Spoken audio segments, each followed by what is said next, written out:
And if you have any questions or query, you can ask me whenever. I'll give you a break in between, right? Can you see my presentation now? Is this visible? Dr. Yes, sir. Yes, sir. Yes, sir. Yes, sir. Okay, Dr. Arpana, is this okay? Right. So as you know, this is a national workshop on IBM SPSS package. And first 10 to 15 minutes will be important in the sense because it will be a part of a research methodology and introduction to SPSS. And this is the most important part because whenever we analyze some data using SPSS tool, then the interpretation of SPSS output is very, very important. And unless otherwise you are not familiar with the interpretation, what is happening, because SPSS will give you certain kind of result whenever you carry out any statement. But what is the interpretation of that? It is very, very important. So let me start with the very simple and basics of statistics, nature and types of data. Now, if you look at the nature of data, any type of data, either it is called a structured data or it is called unstructured data. Now, what do you mean by structured data? Structured data is the one where features can be easily extracted. Which type of features? For example, if I give you, let's say, height of 10 students, then you can find its mean, you can find the minimum value, the maximum value, you can also look into the median and many other features of the data, right? So what is a structured data? Basically, if the features can be easily extracted out of the data, then it is called basically a structured data. Most of the time, the structured data is in the numeric form, like height, weight, blood pressure, cholesterol. Here you can compute mean, median, mode, skewness, kurtosis. All these things can be easily computed. And then there is unstructured data. So what is an unstructured data? Unstructured data is the one where the features are not possible to extract in a simplified way. For example, if I give you, let's say, a text and ask you what they are talking about, unless or otherwise you read the complete text, it is not possible to comment anything on that type of text. And if you're, let's say, you are everybody is using WhatsApp, you are receiving hundreds of thousands of SMSs every day, right? If at the end of the day I ask you to convert this entire information into numeric form, I don't think it's easy, but the information is there. You have to go through each and every sentence. So this kind of data, which is not exactly in the numeric form, comes under what is called unstructured data, right? So structured data is basically, it is in the numeric form. What happens sometimes, the data is not exactly numeric, but it can always be converted into numeric form. For example, gender. The gender is not numeric as such. It's male and female. But you can always write male as 1, female as 2. It gets converted into numeric form. Similarly, say socioeconomic class. Say lower class as 1, middle class as 2, upper class as 3. So it is not actually the numeric form, but you can convert the lower, middle and upper class into numeric form. That also comes under structured data. So what is basically a structured data? It is already in the numeric form, or you can easily convert the data into numeric form. That is basically called structured data. And unstructured data, like you look at the any social media site, Facebook or Twitter or WhatsApp, you see thousands of messages are there or the text are there. Very difficult to analyze such type of data, and that comes under what is called unstructured data. It's easier to deal with structured data, very difficult to deal with unstructured data. In fact, two of my students from bioinformatics and two of my students from statistics, they have completed their PhD only on unstructured data, where we have able to analyze that without reading the text, you will come to know what they are talking about, even without reading the text. So we have developed certain techniques using some advanced mathematical tools like Dirichlet's integral or machine learning and artificial learning, where you can easily analyze the unstructured kind of data. But as far as this workshop is concerned, I will focus only on structured data. And these days, people also talk about big data. Big data is nothing but a combination of structured and unstructured data, basically. Then there is, of course, a semi-structured data that is also structured and a combination of structured and unstructured data. So that comes under what is called a big data. Now, if you look at the structured data, any type of structured data is basically of two types. Either it is called a categorical data, or it's called a measurement data. Let me just increase the volume a little bit so that you can listen to me properly. Okay. Now, if you look at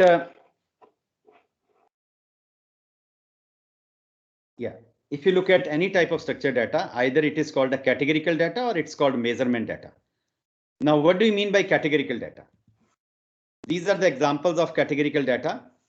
Now, anything which can be written in terms of say categories, or the measure in terms of categories, or labels can be given, then that comes under categorical data. For example, gender. You can see gender, male and female. I can write male as 1, female as 2. Similarly, if you look at hair color could be brown, it could be red, it could be black.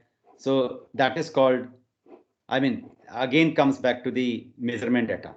Then disease could be mild, moderate, severe. You can write 1, 2, 3. Genotypes can be coded as 0, 1, and 2, depending upon which one is homogeneous, which one is heterogeneous. So you can convert all this type of data into numeric form. Similarly, eye color can be coded. Different type of nucleotides can be written as nucleotides means the genetic constitution of our body, and our entire body is consists of 4 type of bases. They are known as nucleotides. That is called ATGC. That means I can write A as 1, T as 2, G as 3, C as 3. So if you look at any type of such type of labels, it can be easily convertible into numeric form, and that comes under what is called categorical data. Then there is a measurement data. These are examples of measurement data like cholesterol level, height, weight, blood pressure. So all these are examples of measurement data where some kind of instrument is being involved. But sometimes what happens, you don't require any instrument, but it could be a measurable quantity. For example, to measure age, you don't require any instrument, but age can be measured in, age can be measured in years. You can add months, even days, minutes, and seconds. So it becomes a measurement. Now, if you look at the measurement kind of data, any kind of measurement data, either it is called a discrete measurement data or it is called a continuous measurement data. Now, what do you mean by discrete measurement data? If certain isolated values are present in your data, then it is called a discrete measurement data. Let me just repeat. If there are certain isolated values are present in your data, then it is called a discrete measurement data. For example, say number of members in a family. Number of members in a family may be 7 members, 4 members, 3 members, but I cannot say number of members in a family is 3.6. It doesn't make any sense. Similarly, number of errors in the book, number of students present in the class, that comes under what is called a discrete measurement data, where there is a complete integer. And what is a continuous measurement data? Continuous means it is capable of taking all values within certain specified range. For example, if I say that height you fix between 145 to 170 centimeter, then height can take any value between 145 to 170 centimeter. Height could be 160.5 centimeter. It could be 160.57 centimeter. So it can take any value. That comes under what is called the continuous measurement data. So far what we discussed, that either we deal with structured data or unstructured data. And if we deal with structured data, then there are 2 types. One is called categorical data, where the measurements are present in terms of categories, and another is a measurement data. So this is what we have discussed so far. Those who have joined late, I just remind you that these things are important in the sense, because whenever we enter the data in SPSS, then it will ask you about the measurement scale, on what type of scale we are working. So if you don't have any knowledge about the scales, it will be very, very difficult to enter even and analyze the data in SPSS. So if you look at the categorical data, now these are the categorical data, this is the measurement data. There are 2 scales associated with the categorical data. One of them is called nominal scale, another is called ordinal scale. And similarly, there are 2 other scales which are associated with the measurement data. One is called the interval scale, another is called the ratio scale. All right. Now, knowledge about these scales is very important, because any type of data can be basically a consequence of all these 4 scales. Now, what do you mean by the nominal scale? Obviously, it is referring to categorical data. There will be categories. So nominal scale means that if there is a equal weightage to each and every category. Let me just repeat. If there is a equal weightage to each and every category, then we say that our data belongs to the nominal scale. For example, gender. I can write male as 1, female as 2. Because everybody is human being. You can write female as 1, male as 2, does not make any difference. So the simple idea in nominal scale is you cannot write them in any order. It's equal for all, right? For example, I cannot say that male is first, female is after, or female is first, male is after. It doesn't make any sense. It's just male and female. It's just a label. Or there is an equal weightage to each and every category. Similarly, you can think of religion. Hindu, Muslim, Sikh, Christian, or you can write Sikh has 1 first, Muslim has 2, Hindu has 3, or you can write Hindu has 1, Muslim has 2, Sikh has 3, doesn't make any difference. So such type of categories, they comes under what is called the nominal scale. The bottom line is if there is an equal weightage to each and every category, then we say that our data belongs to the nominal scale. And what is an ordinal scale? Ordinal scale is also belongs to the categorical data, but the only difference between nominal and ordinal is that in case of ordinal, you can arrange the categories either in ascending or descending order of magnitude. For example, if I am looking at socioeconomic class, then it could be lower class, middle class, upper class. So I can write 1, 2, 3. But 1 means the lower class, 3 means the upper class. Similarly, if I'm looking at education categories, it is primary, middle, high school, graduate, postgraduate, and higher. So all these categories can be arranged in order. These are categorical data, but these can be arranged in order. So if you're able to arrange your categories either in ascending or descending order of magnitude, then we say that it belongs to the ordinal scale. So that's why the name comes ordinal. That means you can order them. So what is the basic difference between nominal and ordinal? In case of nominal, there is no ordering. In case of ordinal, you can order the categories from the lowest to the highest or from the highest to the lowest, right? Now, as far as nominal and ordinal, both these scales are concerned, one thing is common. And what is that thing common? That means you cannot take any difference, etc. Difference, etc. in these type of scales does not make any sense. For example, let's say I code male as 1, female as 2, and subtract 2 minus 1. It does not make any sense. Similarly, in ordinal scale, let's say you have Hindu as 1, Sikh as 3, and subtract 3 minus 1. It does not make any sense. So the numerical distance does not make any sense as far as nominal or ordinal scales are concerned. Then comes the measurement data. Measurement data is also in terms of two different scales, and one of them is called the interval scale, another is called the ratio scale, and people get confused between interval and ratio. But let me explain you with the help of few examples. Now in interval scale, sometimes the mathematical operations are not valid in interval scale. Of course, it's a measurement data, but in interval scale, mathematical operations may not be valid sometimes. Let me give you an example. Let's say some beauty contest is going on, right?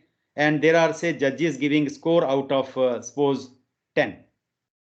Suppose first person gets a score of 8 out of 10 and second one gets a score of 4 out of 10, right? So if I divide 8 by 4, answer will be 2. But I cannot make a statement that the person having score 8 is exactly twice the beautiful than the person having score 4. It does not make any sense. Let me give you another example of interval scale. Let's say one student has scored 90 marks in a test. Another student has scored just 30 marks in a test. If I divide 90 by 30, answer will be 3. But I cannot make a statement that the student having scored 90 is exactly 3 times the intelligent than the student having scored 30. So such type of mathematical operations does not work actually. His marks are 3 times, but the level of intelligence may not be 3 times, right? Okay. So such type of data comes under what is called interval scale, where mathematical operations sometimes are not valid. And in interval scale, 0 always has a meaning. That's why in interval scale, 0 is called an arbitrary 0. It's not the true 0. For example, if I say temperature 0, it mean the temperature is absent. It has a meaning, right? It is still better than -5. So that means your temperature will go to the interval scale. And finally, what is the ratio scale?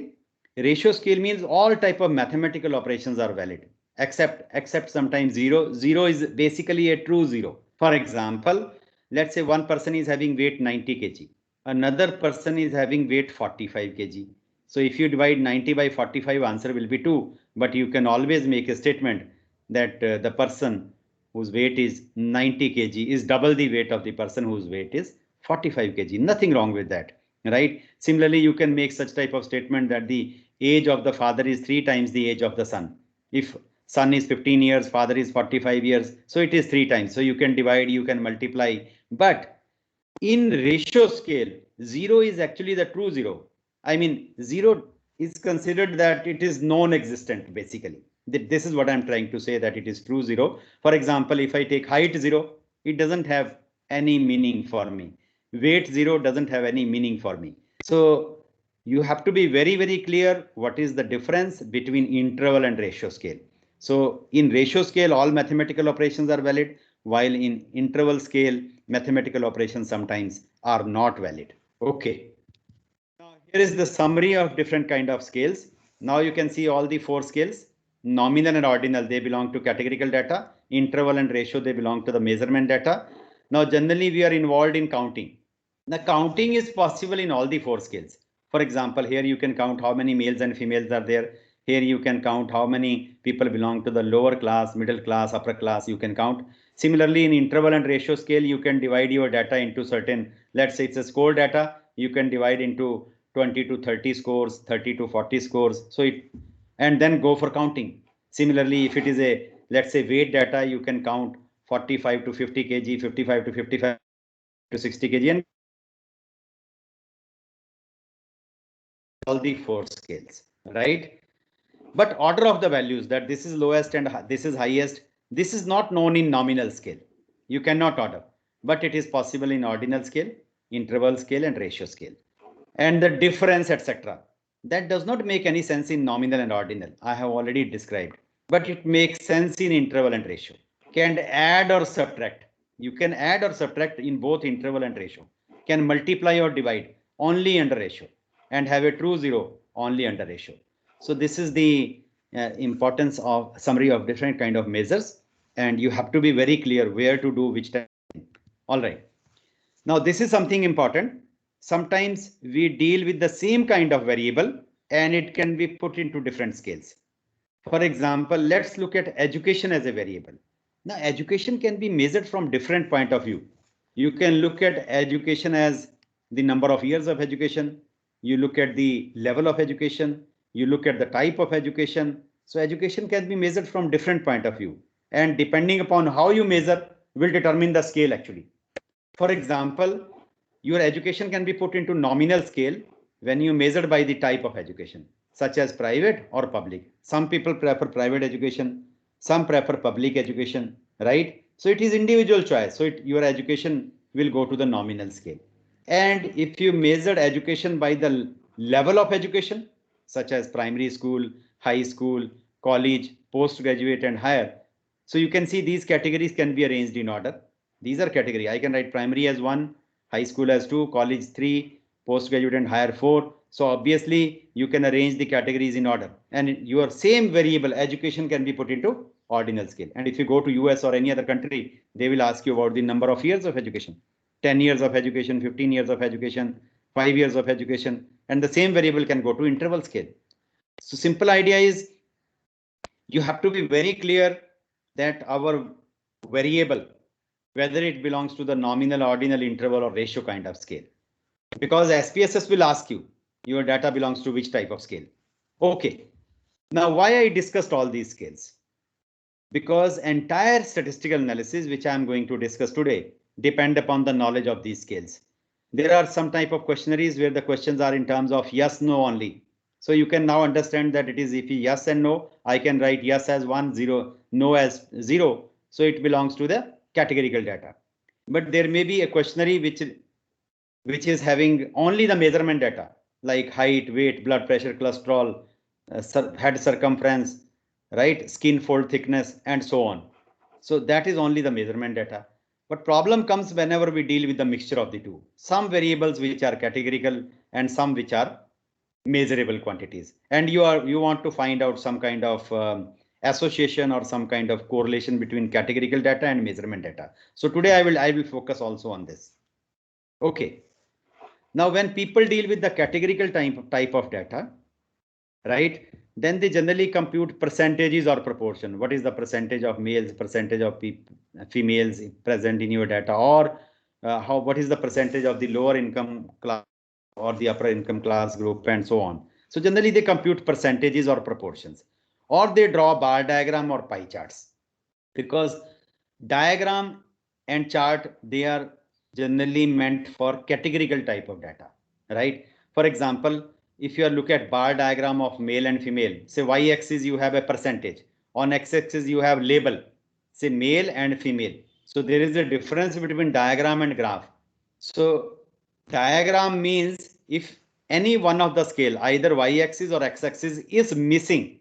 Let me just repeat. If any one of the scale like y-axis or x-axis is missing, then it becomes a diagram. For example, bar is not a graph, it's a diagram. Because if you look at x-axis, there is no scale. It's simply category male and female. While on y-axis you have a scale.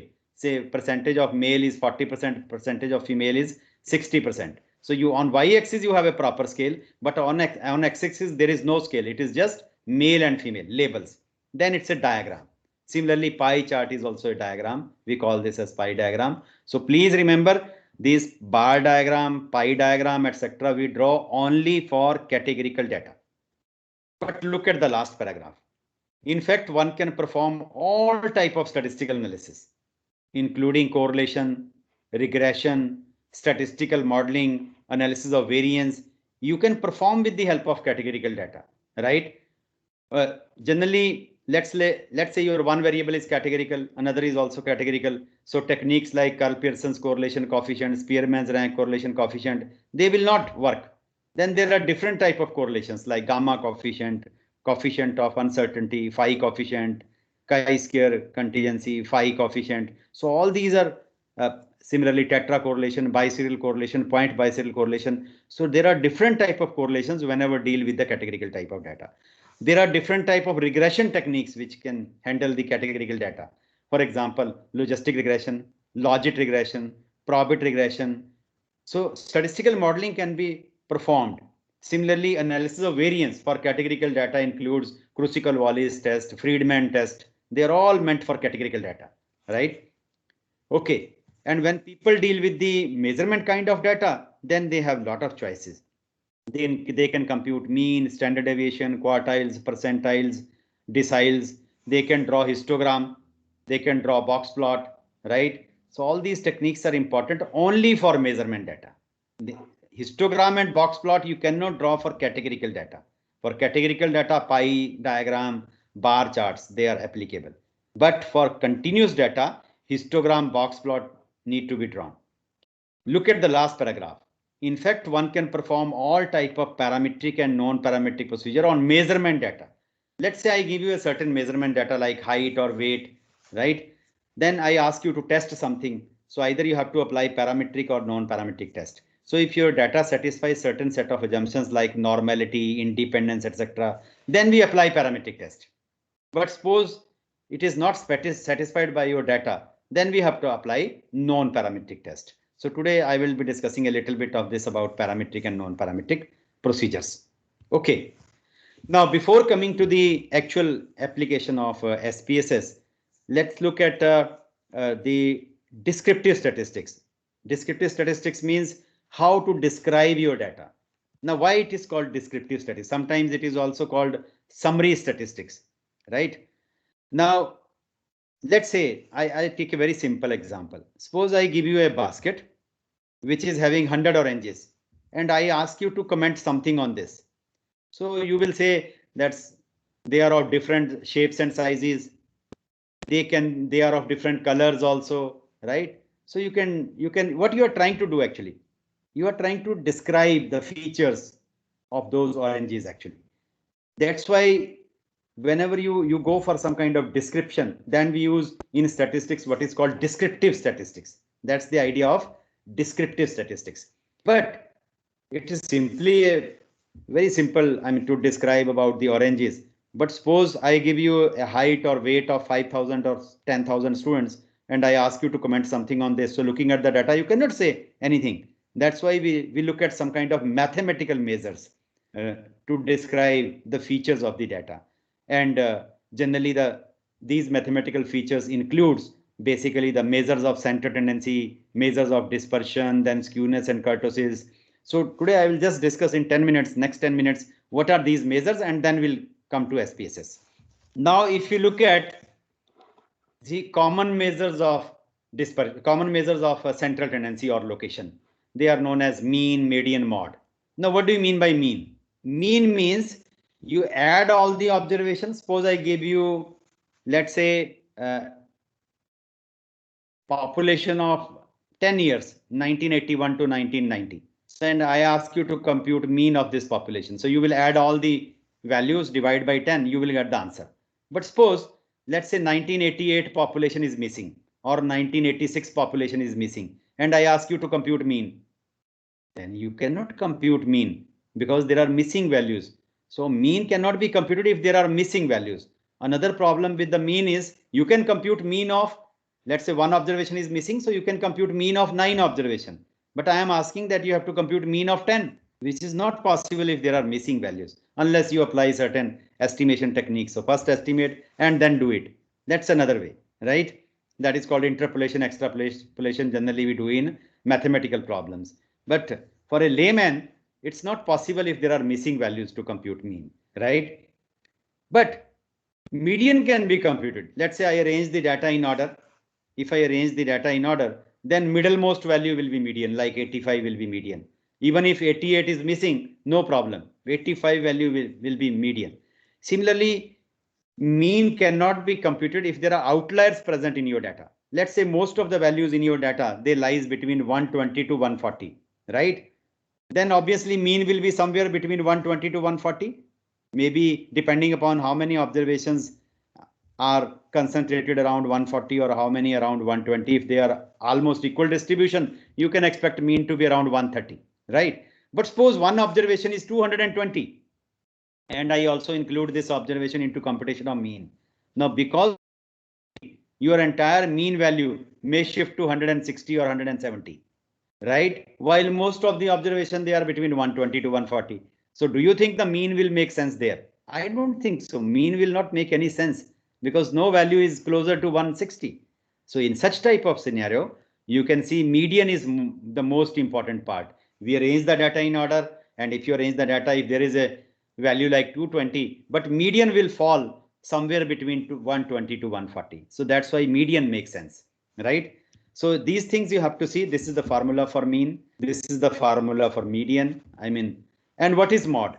You look at the first line. The most frequently occurring values among set of observations is called mod. The most frequently occurring value. Which value is occurring most frequently? For example, if I give you this simple data, 1, 5, 4, 5, 5, 5, 7, 3, 5, 2, right? So here you can easily see that 5 is occurring maximum number of times. So mod value will be 5 according to the definition. The most frequently occurring value is called basically mod, right? But suppose, let's say I change this data. 5 is occurring how many times? If you have a look, 1, 2, 3, 4, 5. So 5 is occurring 5 times in this data, right? But suppose 7 is also occurring 5 times. Now 5 is occurring 5 times, 7 is also occurring 5 times, and I ask you to compute mod. Then what you will see? Somebody will say that 7 is occurring 5 times, 5 is also occurring. Let's take the mean. 5 plus 7 divided by 2, answer will be 6. Absolutely wrong. Because look at the definition. The most frequently occurring value. 6 is not a most frequently occurring value, but 7 and 5, they are most frequently occurring value in that case. And you will see that 7 and 5, both of them are considered to be mod. Mean is always 1. Median value is always 1. But there may be 2 mods in your data. So in such type of data, we call this as a bi-model distribution. Similarly, if there are 3 mods, then this is called tri-model distribution. In general name is called multi-model distribution, right? And suppose if every figure is occurring once, 5 is occurring once, 7 is occurring once, 3, 2, 1, 4, every figure is occurring once. And I ask you to what is the value of mod? And look at the definition. That's why definitions are important. There is no most frequently occurring value then. Every figure is occurring once. There is no most frequently occurring value. So you will say that mod will not exist. Mod, mean exists, median exists, but mod may not even exist, and mod value may be more than 1. So you have to remember very simple things. Now, once we know mean, median, mode, then why to look at dispersion? Basically, dispersion means variability, or what type of variations are present in your data, right? So it captures basically the variation present in the data, right? Let's look at series 1 data and series 2 data. Now this data is 1, 5, 9, 13, 17, right? And this data is 7, 8, 9, 10, 11. These values are very close. These values are slightly apart. But if you take a sum of this will be 45. Sum of this will also be 45. And how many observations are here? 5. How many observations are here? 5. And how to compute mean? Sum divided by the number. So 45 divided by, in both the cases, the mean is coming out to be 9. Right? In both the cases, the mean is coming out to be 9. Now I pose this question. I will not show you the data.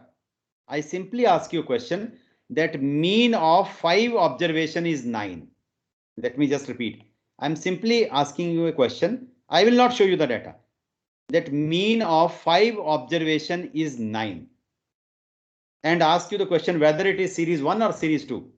You cannot answer because it could be series 1, it could be series 2. That means the mean is not describing your data completely. Mean is not describing your data completely. Something is missing. And that missing part is basically called dispersion or variability. The simplest measure to look at variation is look at the difference between highest and lowest value, that is called range. So range here is 17 minus 116, but the range here is only 11 minus 7, 4. So the series which is having less range will be more consistent or less dispersed or less, it is having less variation. But range is not a very good measure of dispersion, right? So what is the best measure of dispersion? The best measure of dispersion is basically called variance or standard deviation. Now, how this variance and standard deviation, they become the best measures of dispersion. Let me explain you just in a moment. And you know the formula of variation, but you don't know what is the actual logic behind this. Okay, let me tell you the logic behind variation, why this variation is important. Let's look at again the same data. It's the same series 1 and series 2 data. We know that the mean is you see in statistics, any observation is denoted by xi. Any observation is denoted by this xi. For example, in series 1, if I put I is equal to 1, you will get x1. So x1 is 1, x2 is 5, x3 is 9. Similarly, in series 2 data, x1 is 7, x2 is 8. And what is x bar? X bar is your mean, that is 9. Right? Now subtract, let's say I take the difference, xi minus x bar. If you subtract xi minus x bar, what will happen? So it will be 1 minus 9, so minus 8. Then 5 minus 9, minus 4. 9 minus 9, 0. Right? And then 13 minus 9, 4. And 17 minus 9, 8. So you are getting this difference. Similarly, for series 2, you can do the same thing. So it will be 7 minus 9 minus 2, then minus 1, 0 and 1, 2. Right? So these are different differences of the observations from mean. But why I subtracted? Because if you see the middle, then I subtracted the mean because so that 0 comes to the middle. 0 comes to the middle. And comparison in terms of 0 is always easy. Now in our 8th or 9th standard, we used to have a real line where 0 is in the middle. Then on the left hand side, we have minus 1, minus 2, right up to minus 8 or minus infinity. And on the right hand side, we have 1 to right up to infinity. So look at this. So if your values are closer to, basically you have converted this to 0 in the center. So if your value will be closer to 0, dispersion will be less. That is the basically logic actually. And if they are far away from 0, dispersion will be high. Now look at this one. The variation of this series will vary from minus 8 to plus 8. So on the left hand side, minus 8, on the plus side, plus 8. So it's a very large variation. But look at this one. Its variation is only from minus 2 to plus 2. Its variation is very, very small, right? But sometimes people get afraid of the negative sign, particularly those who are not into mathematics or statistics. So these statistics people are very smart. Now, in order to drive the formula, what they did actually, they get rid of this negative sign. Now, how to get rid of negative sign? You scare that observation, you will get rid of negative sign. Now you scare. square this quantity xi minus x bar square. So it will be minus 8 square 64. This will be 16. This is 0, 16 and this. And this will be 4, 1, 0, 0 and 4. Right? But nothing has happened. Nothing has happened. The only thing is you are able to get rid of the negative sign. But let's take the sum. We are arriving some kind of mathematical formula. Suppose I take the sum of this and the symbol of sum is summation. So there are 5 observations. So I will vary from 1 to 5. So summation of xi minus x square. If you add 64 plus 64, it is 128 plus 16 plus 16. You will get 160. And similarly for second series, 4 plus 4, 8 plus 9 plus 10. So you will get 10. So you are arriving some kind of mathematical formula. And you can easily see that wherever this sum is less, this sum, the dispersion is less. And wherever this sum is more, the dispersion is more. So you are arriving at some kind of mathematical formula. But still it is not a final thing. Because let's say in series 1, there are 100 values, marks of 100 students. And in series 2, there are only 20 students. So you cannot compare simply with sum. Because where there are 100 values, the sum will be higher. Where there are only 20 values, sum will be lower. So you cannot compare basically, right? Luckily, there are 5 observations here. So we can say something about comparison. But in case there are different numbers, you cannot say. So, but I can take further average. Because if you take an average of 100 students or average of 20 students, with average will almost come out to be same. So average means you divide by n. So let's say I sum divide by n. I divide this. So you will get 160 divided by 5, 32. And if you divide here 1 by 5 into 10, you will get 2. Right? So that means you are arriving at some mathematical formula where you can easily see that wherever this is coming out to be less, it will be less dispersed. Wherever this is more, it is more dispersed. And this is the formula for variance which we have, which are given in the books. But that is the logic is behind this, right? So this is called formula for variance. And this is what you have learned in your 10th, 11th standard, that this is the formula for variance. How it comes, that's the logic behind that. Now, what is the power of this? Power is 2. So any power which is xi minus x bar square 2, in statistics, this is called a second order moment or sigma square. So sigma square is basically second order moment, right? Because power is 2. If I write here m3, then power will be 3 and this becomes basically the third order moment. And if I write 4, it will give you fourth order moments. And these second order, third order, fourth order moments, they are actually helpful in looking at the one important features that is called skewness and kurtosis, right? Now, if I know the variation, then why to look at standard deviation? Generally in research papers, it is written mean plus minus standard deviation, not mean plus minus variance. Because let's say I give you a height is in centimeter, then mean will also come out to be in centimeter. That's true because you are just dividing by a constant. So mean will be centimeter. But what about the units of variance? Units of variance, because it's a square, so you will come out the units of variance as centimeter square. So mean is in centimeter, variance is in centimeter square, so you cannot add or subtract. That's why we look at standard deviation. If I take under root of variance, so centimeter square and under root, they will get cancelled. Again, standard deviation, units of standard deviation will be centimeter. So you can write mean plus minus standard deviation, right? It will make sense because the units, they are having the same units. And where to use coefficient of variation? Coefficient of variation is used whenever we want to compare the variability of two different type of variables measured in different units. For example, let's say I give you the one variable relating to the height of a person, which is in centimeter. Say this is x. And there is another variable which is relating to weight of the person, right? So height is in centimeter, weight is in kg. And I ask you a simple question that after comparison, can you tell me whether height is having more variation or weight is having more variation? Now, if you compute variance for both the cases, height and weight, you cannot compare them because height is in centimeter, weight is in kg. You cannot compare them. So that's why we compute what is called coefficient of variation. Now you look at the, let's say, standard deviation of height, mean of height, multiply by 100, you will get some kind of percentage. All right. Let's say suppose this is 67%.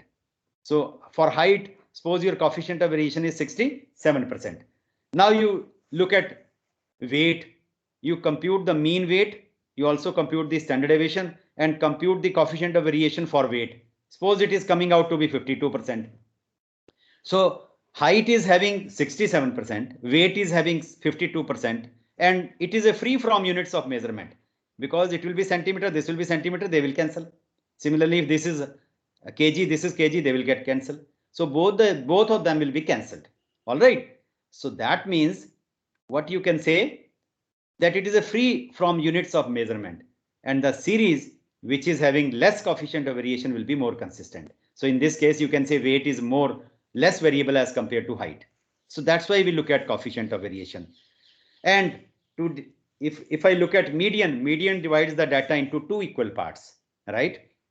Quartiles divide the data into 4 equal parts. Deciles divide the data into 10 equal parts. Percentiles divide the data into 100 equal parts. All right. Now, last thing before I switch over to SPSS is skewness and kurtosis. Skewness and kurtosis. Now, what do you mean by skewness? Skewness basically means a lack of symmetry, whether your data is symmetrical or not, right? For example, everybody knows histogram. Suppose I draw a histogram. Let's say one bar is there in the center and there are 3 bars on the left hand side and 3 bars on the right hand side. And if you draw a curve joining the midpoints, so you will get this type of shape. So it is almost symmetrical. Why symmetrical? Symmetric means if I drop a line from the highest point, if area on the left hand side is same as area on the right hand side, then we say that there is no skewness. Then we say that there is no skewness. And in case of there is no skewness, I will tell you what do you mean by this beta 1. Our beta 1 coefficient will come out to be 0. So it is based on moments. We will compute beta 1. SPSS will give you value of beta 1. You will not have to compute. And if value of beta 1 is coming out to be 0, then immediately you can say that there is no skewness. Our data is symmetrical, right? But suppose I look at the shape of the histogram. Suppose there is 1 bar there in the center, 3 bars on the left hand side, but there are 8 or 10 bars on the right hand side. And if you draw a curve, so curve will look like this.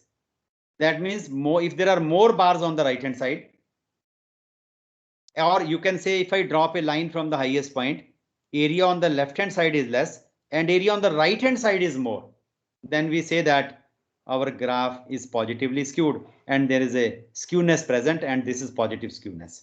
So this is called positively skewed graph, right? But if it is other way around, that area on the left hand side is more, right hand side is less, then it becomes negatively skewed. So obviously to measure skewness, we need some mathematical measure, and mathematical measure is beta 1. If we compute beta 1, if beta 1 is coming out to be 0, your graph is symmetrical, it's a normal curve. If beta 1 is positive, positively skewed. If beta 1 is negative, negatively skewed. Now how to compute this beta 1? Here is a formula. I have already told you about third order moment, second order moment. So this is your second order moment, this is third order moment. From the given data you compute, we have already computed this. Similarly, you can compute this and then put the value here. If the sign of M3 is negative, put the negative sign. If sign of M3 is positive, put the positive sign. So beta 1 could be negative or positive depending upon sign of M3, right? Okay. So if beta 1 is coming out to be 0, your data is symmetrical. Beta 1 is positive, positively skewed. Beta 1 is negative, negatively skewed. So that is the meaning of skewness. And finally, look at kurtosis. Now, what do you mean by kurtosis? Just look at without looking into any formula, just look at these 3 shapes. One shape is if I drop a line from here, area on the left hand side is same as area on the right hand side. But same thing is happening here also. If I drop a line, areas are same. If I drop a line from the center, areas are same. So that means in all the 3 curves, there is no skewness. In all the 3 curves, there is no skewness, but the shapes are different. This is having high peak, this is having flatter peak, this is in between, right? So kurtosis is a measure of peakedness of the curve, how peak it is, how flatter it is. And it is measured by this coefficient, which is called beta 2. So we compute 4th order moment, then divide by the square of the second order moments minus 3.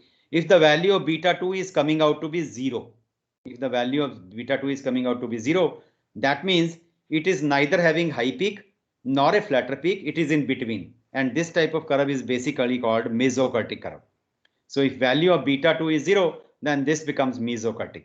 Mesokurtic means almost normal, right?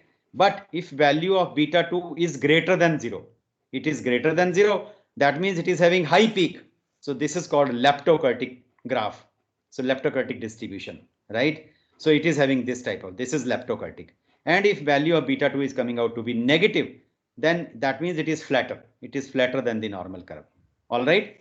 So this entire thing which I discussed so far about different kind of nature of variables, then looking at the different kind of scales, then looking at center tendency, dispersion, variability, skewness, kurtosis, they are helpful in describing your data. Particularly the skewness and kurtosis will help you to take a decision whether your data is normally distributed or it is not normally distributed.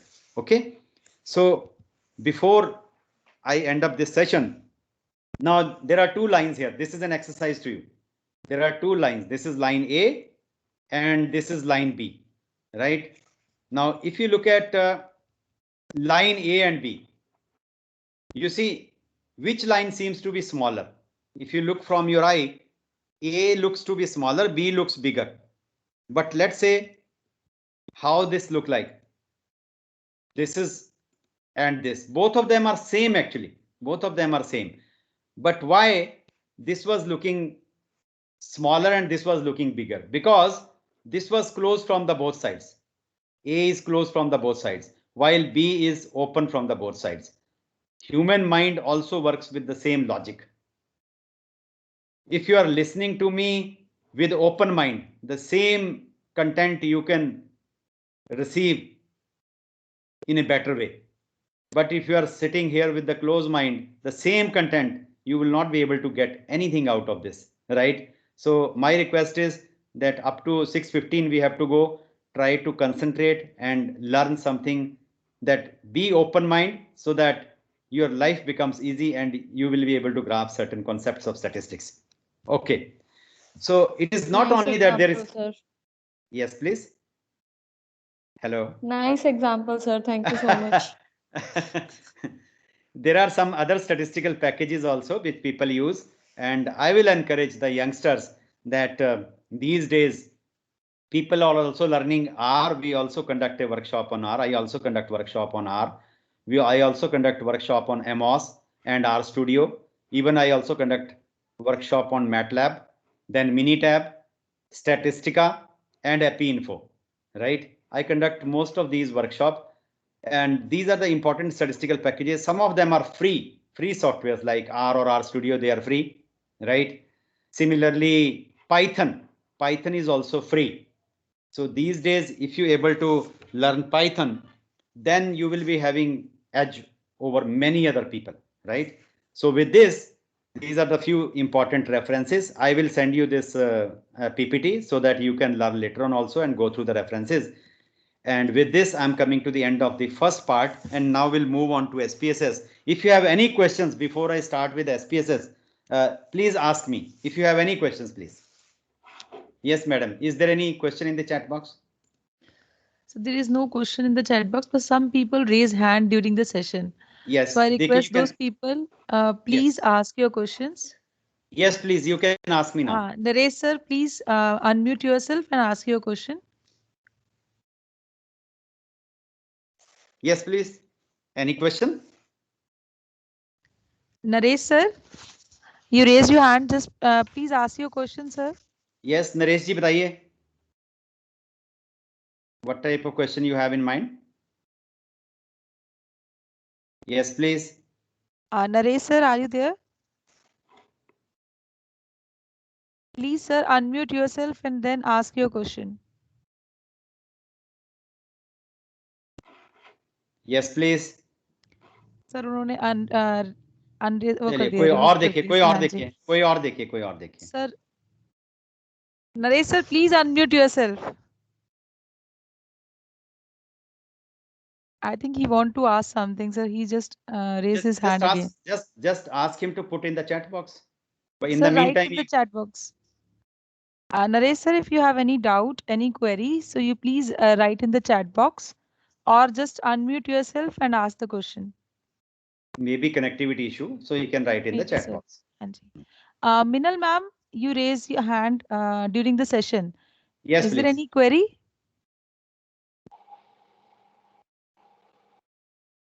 Minal ma'am?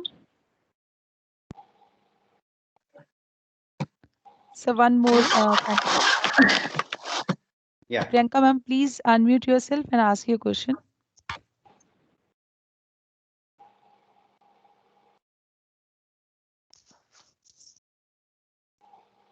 Yes, Priyanka ma'am. Ma'am, Yes, I please. have no question now, please. Thank you. Okay. All Myself, right. Meenal. Thank you, sir. Okay. Thank you for nice Okay. presentation. Thank you. Now I move on to next one. They can ask me even after the end of the session. No problem. Fine, sir. I think we should Okay. start the next part. Can you see my desktop now? Yes, sir. Okay. So we are starting with now SPSS, how to enter data in SPSS, how to label Sir, variables, how to. sir, sorry to disturb you. Naresh sir, I think अब बोल पा रहे हैं एक minute. Yes, please, Naresh ji. Yes, sir. Thank you so much, sir. You explained it very well. Could you share, sir, PPTs? Yeah, I will share. Don't worry. Then you give your mobile number so that in future I will be in touch with you. That is written on my PPT, so you can always contact me. Phone number and email, both of them are given on PPT. I will send the PPT to you. Okay, thanks, sir. Thanks, sir. Okay, all right. So should I start with Dr. Arpana? Yes, sir. Yes, sir. Sure. Okay. Now please tied your belts because we are now ready to learn SPSS. Those who want to learn SPSS in next 20 minutes are very important. Then we'll give you a break for 5-7 minutes and come back at 5 o'clock. Okay. So this is the logo of SPSS and it is called IBM SPSS Statistics. People call it statistical package for social sciences. Actually, this is not the name of SPSS. It is not statistical package for social sciences. Its actual name is SPSS stands for Statistical Product and Service Solutions.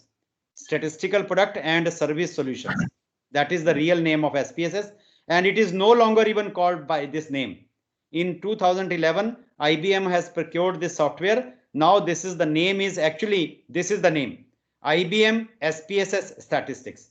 So there are different versions. Now version 26 is available, but I will be using version 20. It doesn't matter. Whatever version you are using, you will get the same answer. So just click here and it will take fraction of seconds to open the worksheet of SPSS. Just wait for a moment. So SPSS is opening. Please ask others to just mute themselves because there is a lot of disturbance. Please mute yourself. Yes. Yeah, please I mute request yourself. all of you, please mute yourself. Okay, madam, can you see the screen? Yes, Can sir. you see Yes, sir. Yes, All sir. right. Yes.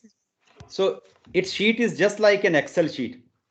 You know, everybody knows how to operate Excel, how to enter data in Excel. Same way you can enter the data in SPSS. There are two ways to enter the data in SPSS.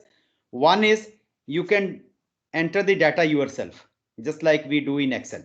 That is one way. Another is you can also import the data from some other file, right? Like Excel, you can import into SPSS. Suppose I start entering the data myself. Suppose I enter certain values like 12, this with these values. Just at random, I am just selecting certain values, right? Suppose these values are concerned with the marks of the students. So first student has scored 12 marks, second 33. Say these marks are out of 100. One student has also scored 90 marks, 89, and so on, right? So whenever we start entering any data in SPSS worksheet, then by default, some name has to be given. So SPSS give this name as variable 401. If you start with second variable, say it is relating to gender, then you. Hello, can you ask these people to mute, please? Otherwise, some disturbance is there. All right.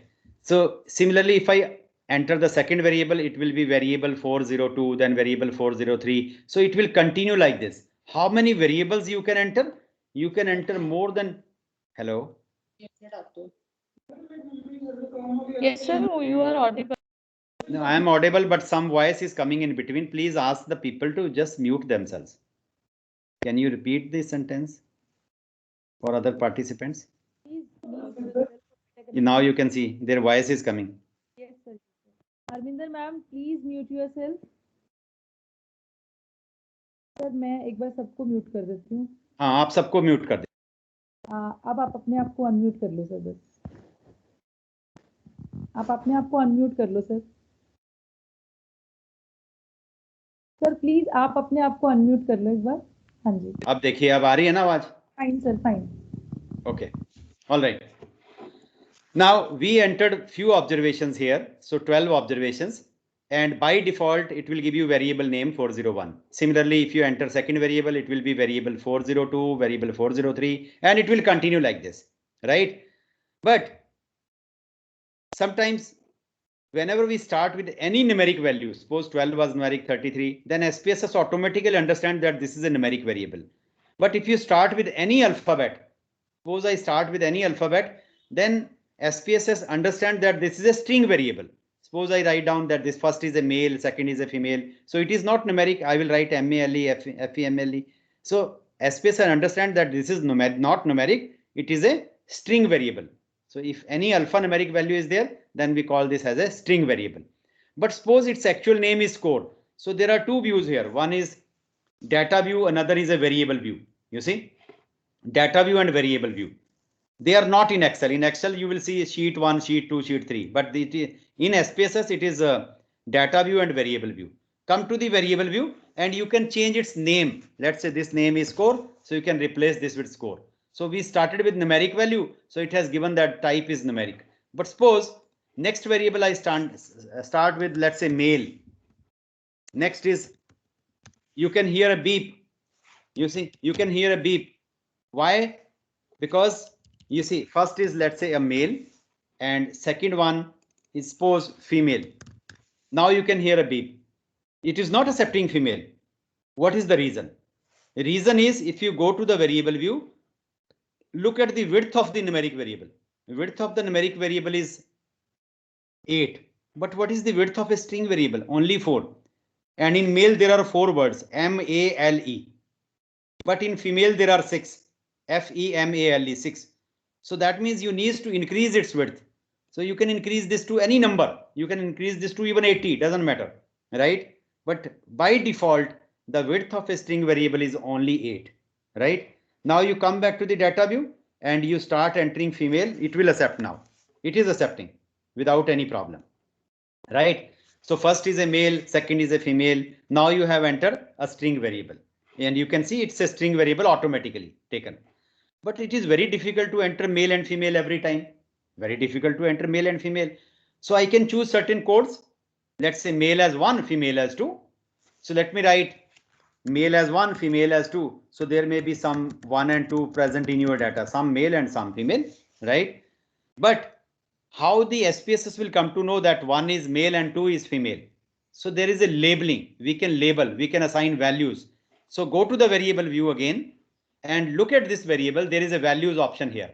In values, you give your value. Value 1 was for male. Give the label.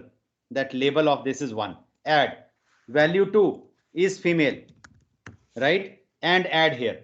And come back to this. Come to data view. And now you can see nothing has happened here, but there is a value label switch.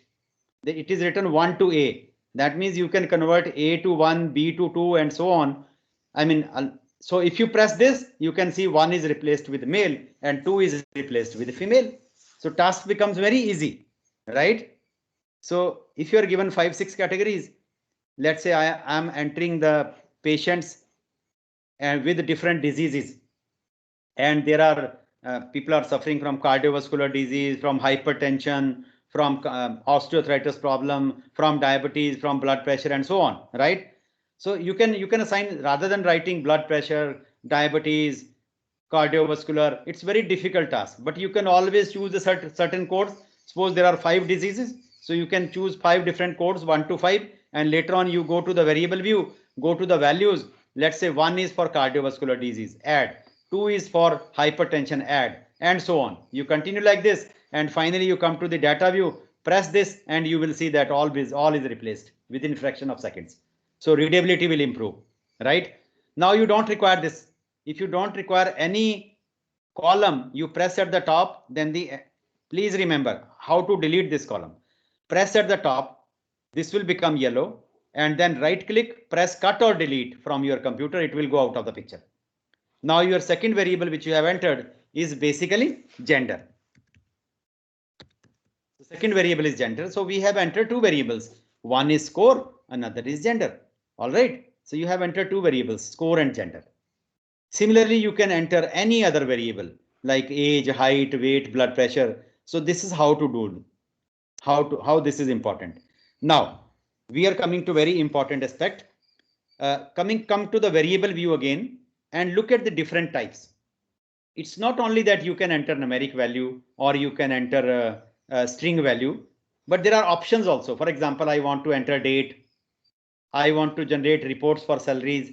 So there are options here. For example, let's say by default, if you start with any numeric number, SPSS will take this as numeric. Then there is a comma option. What do you mean by comma option? For example, let's say there are salaries of candidates or the employers.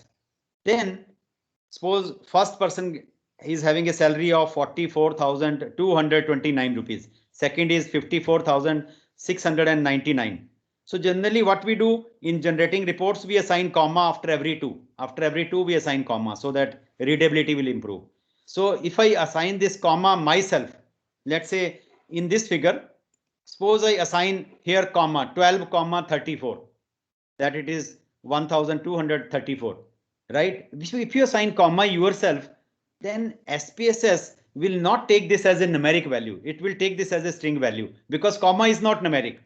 So that's why there are options here that if you use comma option and fix the width here, let's say if I fix the width 2, then starting from the left hand side, after every 2, it will assign commas, right? And in many countries, people don't even use comma, they assign dot. So if there are, if something like 45 dot doesn't mean decimal here. Decimal is written in the center, 5.9. So decimal is in the center. But when we assign dot is period, just like 45 full stop. So if it is 45 full stop, 99 full stop, 223, that means it is salary is 45,900 to 24, something like that. So either you use comma option and dot, it's one and the same thing. Width you have to fix from here. Decimals you can make 0 if there are no decimals, right?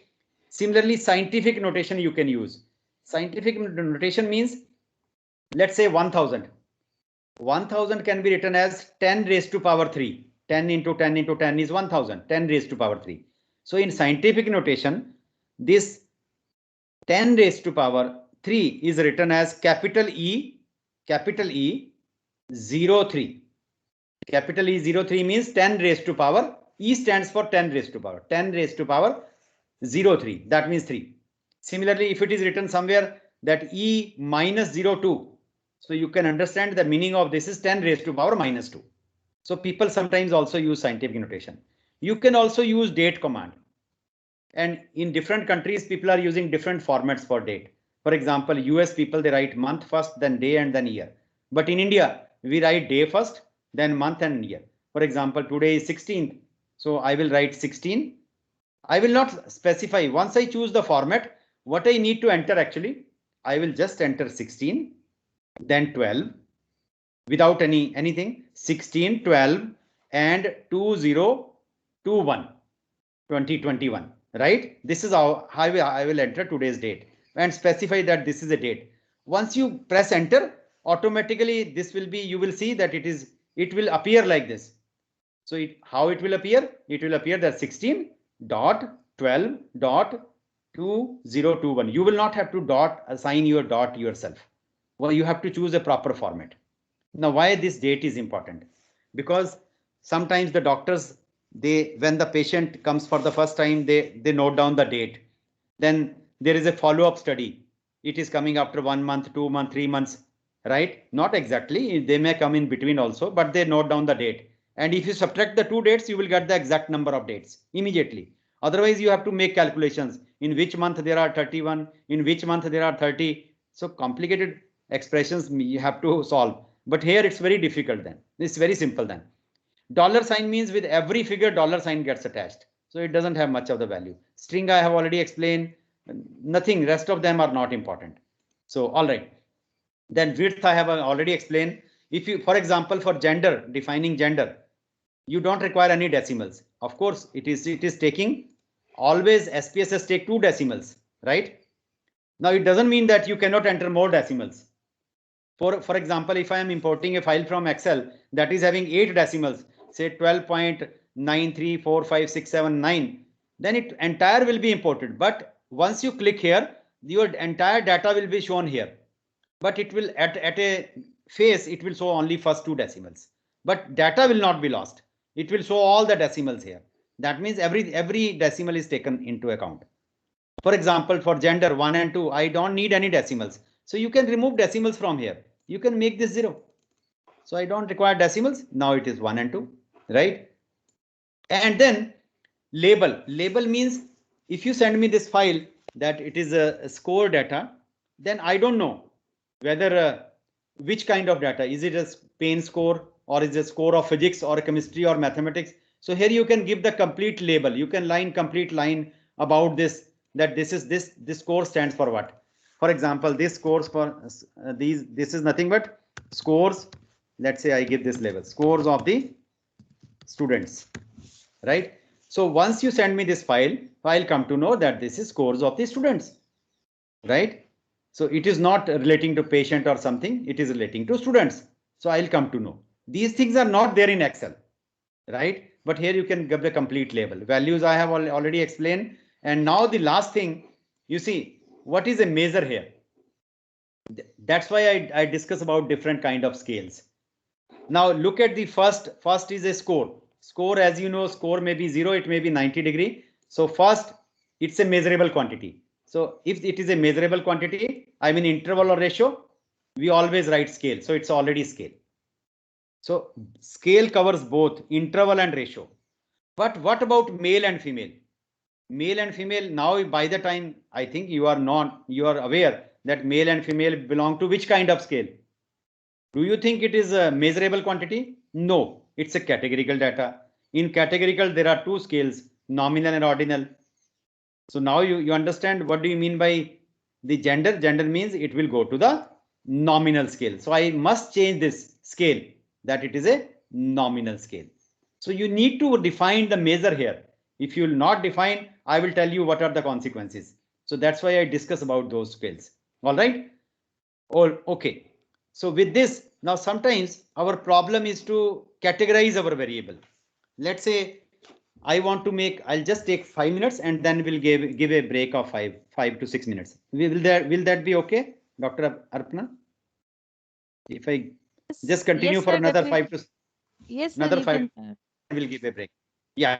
yes, Okay. no problem. Suppose I want to make 3 categories of this. This is the data.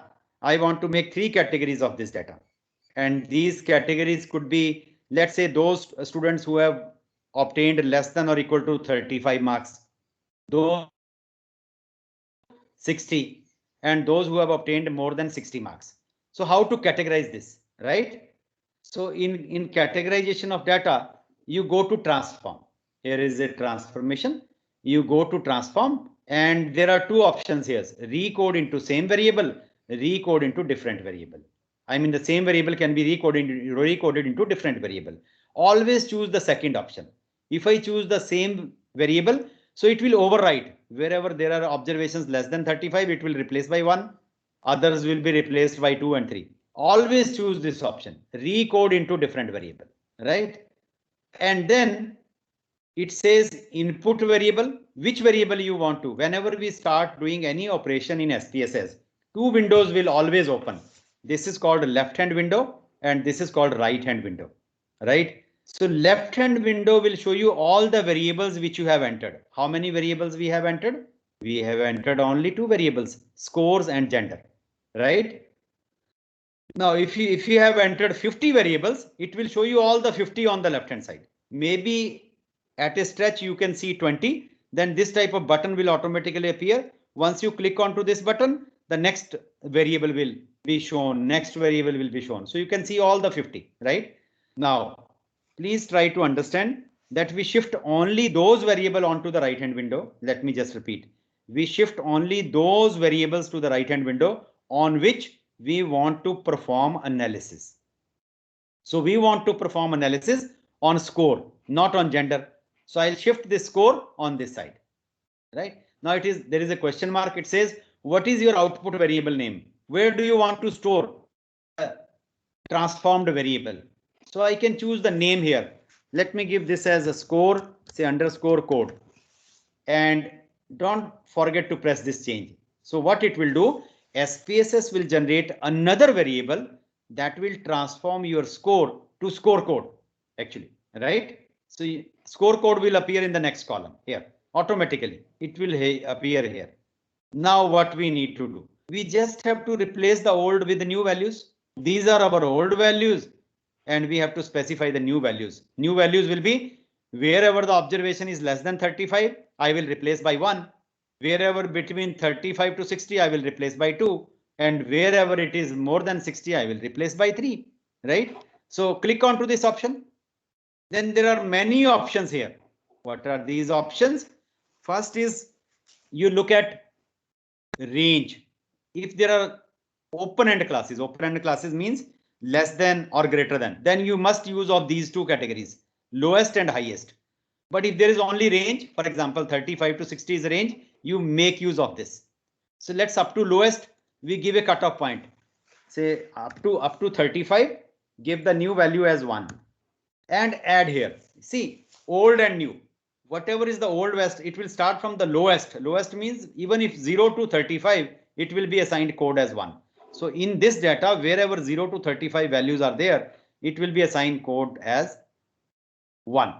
Then next is the range. 35 to 60 is the range where the lowest is 35, highest is 60, and the new value is 2, and it will go here, right? Now some of you might be wondering that 35 is appearing here also and 35 is appearing here also.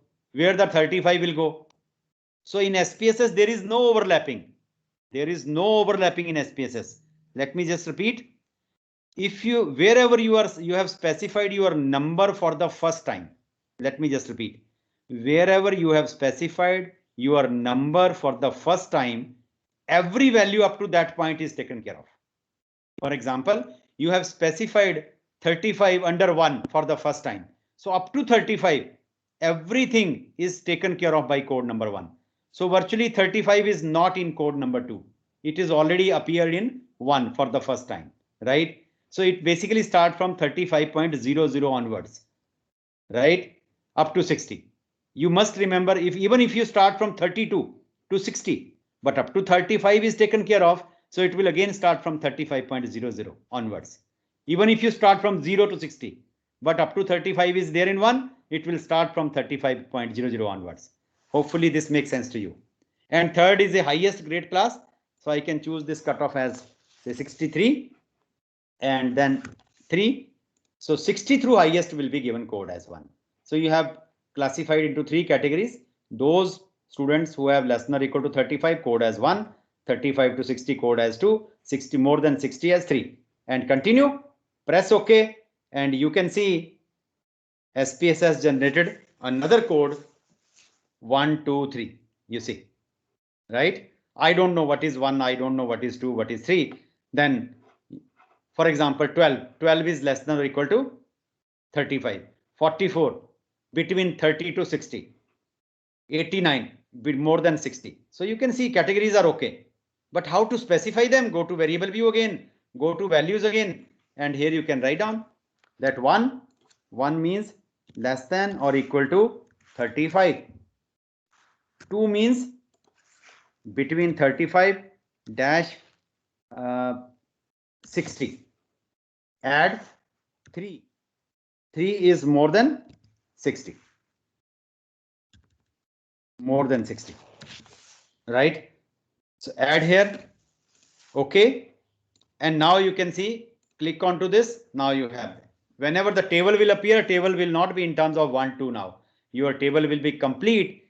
How many observations are less than or equal to 35? How many students belong to 35 to 60 and how many greater than 60? So readability of the table will improve. So this is how we can enter the data. And you know that it is the categorical data now. 1, 2, 3. 1 means the lowest, 3 means the highest. So obviously this will belong to the ordinal scale. So I need to change the scale. So it is showing that it is nominal. I must write that this is ordinal now. So your third variable is ordinal. First one is scale. Second one is nominal. Third one is ordinal. All right. So I think we can have a break of 5 to 6 minutes and then we will come back. If there is any question, I can take up, please. Yes, please. Any question? Is there any question? Excuse me, sir. Yes, please. Myself, Anita Taneja. Yes. Sir, your presentation is very nice and very understandable. Sir, I want to ask question. Sure. How can we shift all the variables from left pane to the right window in a single click, sir? I If will we select- tell you. I will tell you. It's very simple. It's very, very simple. For example, I want to perform certain analysis and let's say frequencies. And suppose I want to just press Control A and take this. All the variable will be shifted on the right hand side. Oh, okay. Thank you so much, sir. I'm trying so much, but I'm facing difficulties It's- to do this. Just press Control A and all the variables will be on the right hand side. Okay, thank you. Yeah. Thank Any you other? so much. Any other? Sir, I want to ask a question again. That is the how to analyze the t-test and ANOVA in this SPSS. So we will do it in the second part. Okay, sir. Second Okay. session. Yeah. Okay. Okay. Thank you so much, sir. Yeah. Sir, Anything I think else? there is one more teacher. Yes. One more person want to ask some question. Yes, please. So please, you can ask the question. Sir, my name is Irina Brar. I'm a student from Punjab University. Have had the pleasure of listening to you live before. My question was, how many? Is there any limit to the number of columns that we can use in SPSS? More than 97,000. Okay. And number of rows, sir? It's more than 5 lakh. Oh, excellent. Thank you, sir. Just Don't had worry that at all. question. Okay, Yes, sir. please. Yes. Any other? Arena is from psychology department, hopefully. Yes, sir. Yes, sir. Okay. Yes, please. Any other? Any other question? I don't- Sir, myself Aradhana, I want to know, sir, what is the relevance of score code here? You have Score code presented means- score and yeah, danger, absolutely. gender, and what is the Let's say- relevance of score code here? Let's say you want to generate certain reports and somebody give you this task. Can you tell me only the students who are weak in your class? So what you will do? You will pick up those students who have scored less than 35 marks, right? They are weak students. You maybe focus on that. So you can now, where there is 111, that means these are weak students. Your next focus will be to train only these students. So you can pick up the name of these students and call them and give them some extra coaching. Or Okay. sometimes you Thank you need so to much, find sir. out only the brilliant students, so you can go for more than 60. Sometimes we need. Yes, please. Okay. Thank you so Any other much, sir. question? Any other question? Sir, can we sort this data? Like Yeah, in we can sort this data. There is a, you see, we can sort this data. There is a option here which is called sort variable. You see, sort cases, sort variables. You click onto this, it will ask you sort according to which variable. You specify variable, the ascending or descending, right? And then it will be sorted. So sorting order you have to specify and sort variables, or you can write sort cases also, according to which, sorted by, let's say, gender. Okay, say sorted by gender, and if you sorted by gender, it asks you ascending or descending. Press OK, it will be sorted according to gender. Yes, please. Okay, thank you, sir. Yeah, please. Any other question? So we can have a break of 5 minutes and come back. Will that be okay? Yes, sir. Thank you Arpana? so much, sir, for this very informative talk. Now we'll take a break of 10 minutes. 10 minutes. After Okay. that, all sir 10 minutes ज्यादा हैं तो 5 minutes ले लेते हैं, no problem. नहीं आप 10 minutes कर लीजिए, एक कप चाय मैं भी बना के ले आता फाइन सर, आप फाइन। 10 मिनट्स कर लीजिए, we'll लेकिन take- हाँ, मेरी रिक्वेस्ट है कि हम इसको 6:15 से 6:30 तक कर सकते हैं क्या, ताकि 15 हाँ मिनट जी में सर, थोड़ा सा। रिक्वेस्ट क्या कर रहे हैं आप? प्लीज सर, प्लीज आप नहीं जितना रिक्वेस्ट टाइम तो देना चाहते हैं उसके- पार्टिसिपेंट्स पे डिपेंड करेगा, right? So I hope sir सारे ही इसमें Sir, yes, sir. इंटरेस्टेड होंगे। Sure, sir. Sure. हाँ, चलिए ठीक है, Sure, sir. ठीक है, ठीक है। No problem. ताकि ताकि इनको अच्छी तरह समझा दें We'll join- कि कैसे हाँ SPSS जी यूज सर, करना है। बिल्कुल। Yes. And Yes, sir. Yes, sir. all of us are interested to listen, so you can extend the time as much as you want. I think so. Okay. So we'll join on the same link after 10 minutes, right? Yeah, we will Fine, join sir. on the same link after, but don't switch off. I 10 think better. Yeah, we'll continue ठीक है from sir, here. no problem. We Okay. can leave it as it. So I will be back in just 6-7 minutes. Okay. Sir, can you share your number with us? It will be written on my PPT. I will share the PPT. Okay, sir. Thank you so much. Yeah. Otherwise, I will also share your sir's number in the group also. Don't worry. You can. जो Can आपका we WhatsApp get the group recording Aradhana of the ma'am, video? I'm not a registered candidate. Can you share sir's PPT with me? Ma'am, you can just मतलब send me hello on WhatsApp on my number, then I'll share you the PPT. How can I take your Right. number? You don't Yes. have the brochure? Uh, How do yeah. you get this? You can take brochures from somebody link. and then. Okay. Okay. Okay. Sure, Just I ma'am. will be back in 5 minutes. Okay. इसकी recording में रहेगी sir, इसकी recording? Madam से sir पूछिए मैं वो। Record कर रही हूँ lecture, I will give you. Sir आप फ्री हो जाइए, इनकी क्वेरीज मैं कवर कर लेती हूँ, इसके रिगार्डिंग क्वेरीज मैं कर लेती हूँ। Yes, Aruna I'll ma'am. send you the recording also. I'm recording this lecture. I'll share you the Google link. Google में जो लिंक होगा इसका ड्राइव का, I'll share with you in the group. जो WhatsApp ग्रुप है हमारा, उसमें मैं शेयर कर दूंगी इसका गूगल ड्राइव का लिंक। Thank you, आदमी ma'am. किससे Thank दिया? you. Okay sir. और ये देखिए Any other query? लगे हो गया इसको तो लगा Ruchika ma'am, please mute yourself.